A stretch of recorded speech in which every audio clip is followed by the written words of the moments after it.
प्यारे दोस्तों, सादर अभिवादन। मैं हूं महेश कुमार वैद्य और आप देख रहे हैं एनजेपी हरियाणा।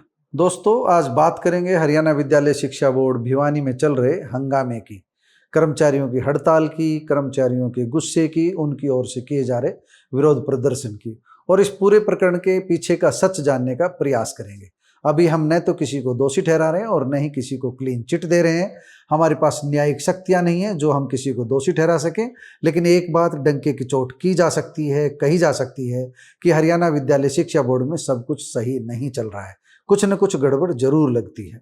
सूत्रों के अनुसार पुराना रिकॉर्ड नष्ट करने के नाम पर एचटेट 2024 की परीक्षा से जुड़ी ORM सीट्स को भी नष्ट करने में तेजी दिखाने का प्रयास किया गया। यह प्रयास चौंकाने वाला था। तेजी दिखाने से यह शक और गहरा होता है कि एचटेट की परीक्षा में शुचिता की पालना नहीं की गई, नियमों की पालना नहीं की गई। पंजाब एवं हरियाणा हाईकोर्ट के दखल के बाद अब यह तय है कि एचटेट से जुड़े मामले की जांच होगी और दूध का दूध और पानी का पानी होगा, लेकिन यह तब संभव होगा जब रिकॉर्ड सुरक्षित रहेगा। दोस्तों, इस मामले में आगे बढ़ने से पहले हम आपको 29 अप्रैल 2026 को बोर्ड के चेयरमैन को एडवोकेट मयंक शर्मा की ओर से भेजी गई मेल दिखाते हैं। यह मेल 7:35 पर भेजी गई थी। एडवोकेट मयंक उन अभ्यर्थियों की पैरवी कर रहे हैं जो अदालत में पहुंचे थे एचटेट की परीक्षा को लेकर के। यह मेल शाम 7:35 पर भेजी गई। इसी दिन बोर्ड के वकील एडवोकेट के गुप्ता का पत्र भी बोर्ड के चेयरमैन के पास पहुंचा और उन्होंने भी बता दिया कि हाईकोर्ट में क्या कुछ हुआ है, यानी सीधे सीधे बता दिया कि आप लोगों को रिकॉर्ड सुरक्षित रखना है। आप मयंक शर्मा की मेल और के गुप्ता एडवोकेट का पत्र अपनी स्क्रीन पर पढ़ते रहिए और हमारी बात सुनते रहिए। दोनों पत्र विस्तार से हम आपको दिखा रहे हैं, मेल भी दिखा रहे हैं और के गुप्ता एडवोकेट का पत्र भी दिखा रहे हैं। दोस्तों, आप मेल और पत्रों को देखकर समझ गए होंगे, और नहीं समझे हैं तो पूरा पढ़ने के बाद समझ जाएंगे कि पूरा मामला क्या है। दरअसल पंजाब एवं हरियाणा हाईकोर्ट में चल रहे CWP 7066/26 का मामला एचटेट की परीक्षा से संबंधित है। Nisha and others versus state of Haryana and others से जुड़े इस मामले की अगली सुनवाई 10 जुलाई 2026 को होनी है। लेकिन सूत्रों से छनकर बाहर आ गई खबरों के अनुसार बोर्ड को जैसे ही हाईकोर्ट के रिकॉर्ड सुरक्षित रखने के आदेश की जानकारी मिली, वैसे ही बोर्ड ने अपनी खाल बचाने के लिए उस रिकॉर्ड को नष्ट करने का प्रयास शुरू कर दिया। यह जानकारी मयंक ने खुद मेल करके दी थी। हाईकोर्ट का आदेश बताया था, रिकॉर्ड को सुरक्षित रखने का अनुरोध किया था। सूत्रों का कहना है कि अगर ORM सीट से जुड़ा रिकॉर्ड अदालत में पहुंचा तो बोर्ड की समस्या बढ़ सकती है। बोर्ड की ओर से कथित रूप से की गई बेईमानी सामने आ सकती है। बोर्ड के चेयरमैन डॉक्टर पवन कुमार कटघरे में खड़े हो सकते हैं। इसके पीछे का कारण क्या है यह तो जांच के बाद ही पता चलेगा, लेकिन सूत्रों का कहना है कि ORM सीटों में गड़बड़ी करके कुछ परीक्षार्थियों को अनुचित लाभ पहुंचाया गया और यह लाभ पहुंचाने के पीछे करोड़ों का घोटाला बताया जा रहा है। अब ये सच है या झूठ, इसका फैसला तब हो जब अदालत दूध का दूध और पानी का पानी करे, और ये तब संभव होगा जब अदालत के पास रिकॉर्ड पहुंचेगा। दोस्तों, आप पिछले 2 दिन के दौरान की कुछ वीडियो देख लीजिए। यह वीडियो सुनने के बाद आप खुद समझ जाएंगे कि पूरा मामला क्या है, कर्मचारी क्या चाहते हैं और बोर्ड के चेयरमैन डॉक्टर पवन कुमार क्या कह रहे हैं। आइए पहले कर्मचारियों की बात सुनते हैं और इसके बाद बोर्ड के चेयरमैन डॉक्टर पवन कुमार का पक्ष भी आपको सुनाएंगे। दोनों की वीडियो आप सुन लीजिए एक बार तसल्ली से। मेरा नाम सोमवीर पुनिया, महासचिव सर्व कर्मचारी संघ 2016 शिक्षा बोर्ड कर्मचारी संगठन। ये मामला है 2024 का जो लास्ट ईयर स्टेट हुआ था, उसके लिए मीडिया के माध्यम से भी कई बार खबरें आई हैं कि इसके अंदर कुछ घोटाला हुआ।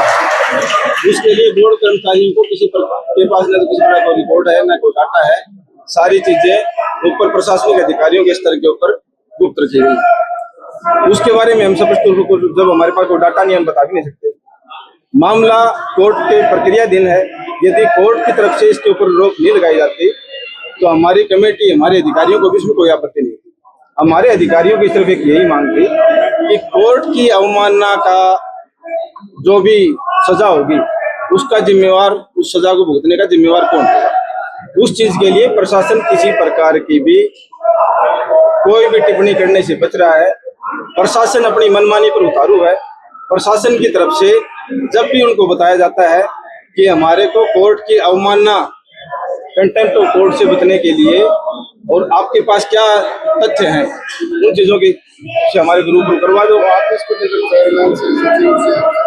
चेयरमैन और सचिव से हमारे उच्च पदस्थ जो अधिकारी हैं, तो कमेटी के मेंबर हैं, वो पिछले 2 दिन से मिल रहे हैं।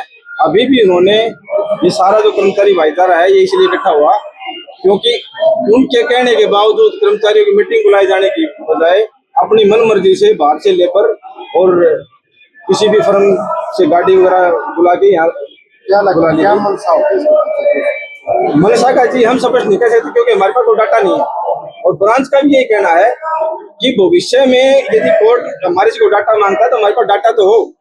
यदि ये जो ओएमआर सीट है जो हार्ड कॉपी है इसके अलावा तो ब्रांच में कोई डाटा उपलब्ध नहीं है, ये अभी हम डिस्ट्रॉय करवा देंगे तो कोर्ट में हम कल कोर्ट में जब बुलाया जाता है तो हम कोर्ट में क्या जवाब देंगे? इस चीज का कोर्ट के पास किसी प्रकार का जवाब नहीं। शिक्षा बोर्ड में कोषाध्यक्ष और एसकेएस की स्टेट कार्यकारिणी में सचिव के पद पर तैनात। आज जो ये बोर्ड में घटनाक्रम हो रहा है इसमें मुख्य रूप से 2025 में एस्टेट हुआ था। जो एस्टेट हुआ उसका मामला कोर्ट में है। जो मामला कोर्ट में होता है उससे संबंधित किसी भी प्रकार का कोई रिकॉर्ड नष्ट नहीं किया जाना बनता है। ऊपर से कोर्ट के आदेश आ चुके हैं कि इस एस्टेट 2025 से संबंधित किसी भी प्रकार का कोई रिकॉर्ड नष्ट नहीं किया जाएगा। प्रशासन इस रिकॉर्ड को नष्ट करवाने के लिए बहुत जद्दोजहद कर रहा है। जो कमेटी बनाई गई थी उन्होंने भी ये देखा कि ये मामला जो नष्ट करवाने का कार्रवाई है वो दुरुस्त नहीं है, उन्होंने मना कर दिया। उसके बाद भी ये भ्रष्ट प्रशासन बार बार उसको डिस्ट्रॉय करवाने के तुला हुआ है। अब डिस्ट्रॉय करवाने से पहले प्रशासन ये स्पष्ट करे कि इतनी क्या जल्दी है, किस किस का क्या क्या घोटाला है, किस प्रकार का घोटाला है। ये बहुत बड़ा घोटाला है। इस घोटाले को जब तक उजागर नहीं होगा, क्लियर नहीं किया जाएगा, जब तक प्रशासन हमें संतुष्ट नहीं करता तब तक इस रिकॉर्ड को हम नष्ट नहीं होने देंगे। मंशा अपने किए गए घोटालों को छुपाने की है। किसी भी प्रकार का भ्रष्टाचार हो, बच्चों के जो पास करने का तरीका है उसमें भ्रष्टाचार हो, वो जब इसकी तहकीकात होगी, जब इसकी इंक्वायरी बैठेगी तब सामने आएगा। रिजल्ट अभी तक घोषित नहीं किया गया है। पूर्ण रूप से ऑनलाइन ओएमआर शीट अपलोड की जाती है, वो नहीं की गई है। रिकॉर्ड नष्ट करवाने की जल्दी पड़ी है।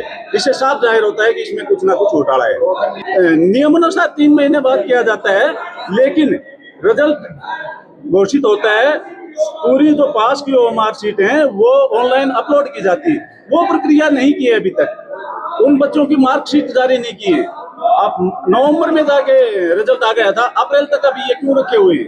अगर 3 महीने तक तो हो जाना चाहिए था, लेकिन जो अनियमितताएं दिख रही हैं उनके चलते कोर्ट में केस चला गया। जब कोर्ट में मामला चला गया तो 3 महीने और 6 महीने क्या करेंगे जब कोर्ट का आदेश है कि इसको नष्ट नहीं किया जा सकता। प्रशासन बोलता है कि ये नष्ट करवाना है और बहुत जल्दी करवाना है। अब क्यों जल्दी करवाना है वो प्रशासन से पूछिए आप। जैसा कि 2024 एस्टेट के बारे में आपने क्वेश्चन किया, ओएमआर शीट्स के बारे में जो बात आप कर रहे हैं, यदि ऐसी कोई बात होती, घोटाला वगैरह होता, मेरे विचार से 6-7 महीने से ज़्यादा का समय हो चुका है।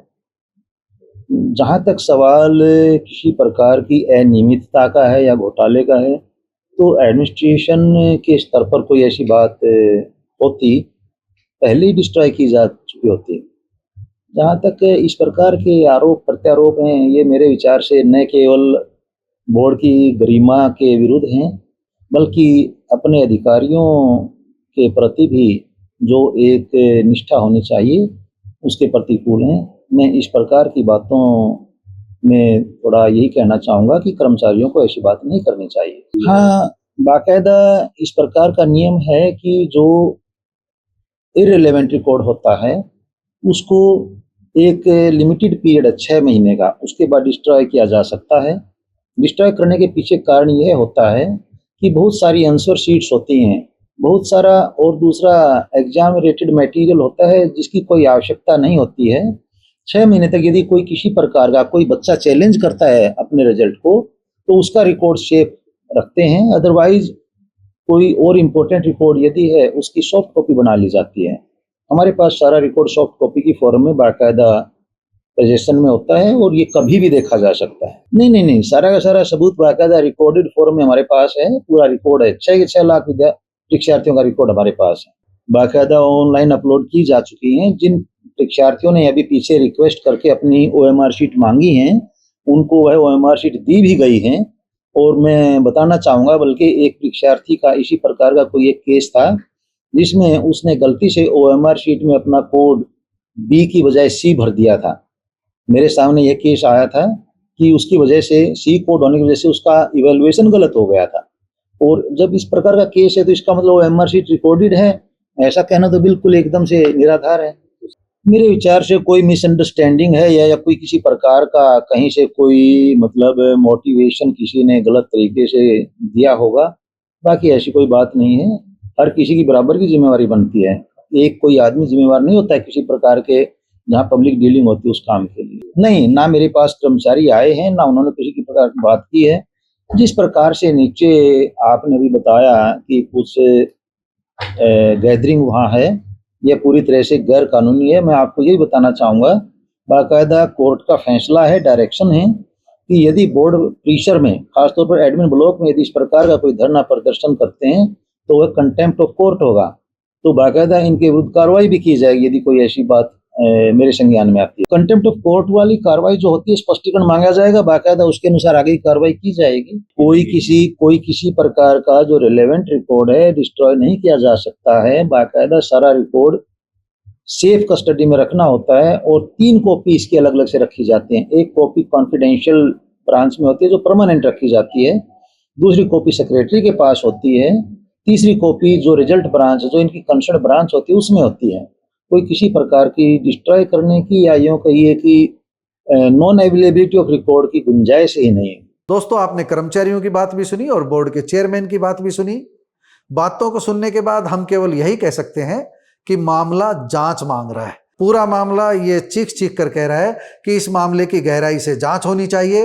बोर्ड के स्तर पर कोई न कोई ऐसी बड़ी चूक जरूर हुई है जिसका सच सामने लाने में बोर्ड आनाकानी करता हुआ दिख रहा है। हालांकि बोर्ड की ओर से ये कहा गया है कि डिजिटल रिकॉर्ड सुरक्षित है, लेकिन हमने एक विशेषज्ञ से बात की थी। विशेषज्ञ का कहना है कि ORM शीट जो पेन से भरी हुई हो उनमें बदलाव संभव नहीं होता, लेकिन डिजिटल रिकॉर्ड के साथ छेड़छाड़ संभव है। हम इस मामले के विशेषज्ञ नहीं हैं, हमें नहीं पता क्या सच है क्या झूठ है।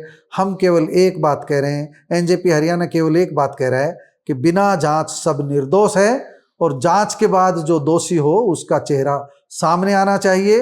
गड़बड़ी अवश्य हो रही है, अन्यथा कर्मचारी अचानक विरोध में नहीं उतरते। दोस्तों, आपका इस बारे में क्या सोचना है कमेंट बॉक्स में जाकर बताइएगा जरूर। नमस्कार, धन्यवाद।